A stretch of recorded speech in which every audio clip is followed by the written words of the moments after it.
It is the last full week of summer, at least the way we do summer here in New York. The kids are back from camp. We have a week together before school starts after Labor Day weekend, which I know is late compared to the rest of the country.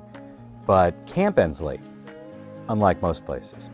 I loved summer camp growing up. I've said it before here. It was as formative for me as anything in life. Friendship, independence, leadership, sportsmanship, but competitiveness too, right? Camp was basically my training ground for adulthood, minus the weird colored flavored juice that they would serve in the cafeteria. And my daughter is a lot like me. I've talked about this too, right? She was so excited to go away for a sleepaway camp for 7 weeks back in the summer of 2023. And she had a great first summer. But last year, she actually suffered some real trauma, both physical and emotional. And it forced her to actually have to come home midway through the summer and made returning this past summer impossible.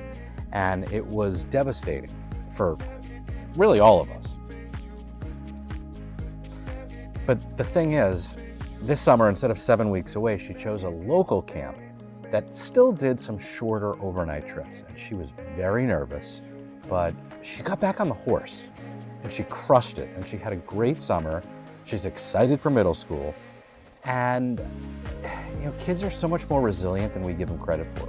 But they're not us. They're not carbon copies of our childhood. They need us to listen, to nudge them gently out of their comfort zones and support them no matter what. Success, failure, everything in between. And I am super proud of her for overcoming the fear, the trauma, and finding joy again. And I'm also a little jealous because as we get older, resilience is harder. We get stubborn. We get stuck, right? You can't teach an old dog new tricks, but it reminds me every time I think about it, that bouncing back just isn't for kids. It's a critical life skill at any age.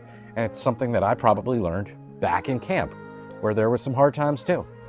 So this week, what I learned is simple. My daughter's tougher than I am. I'm okay with that.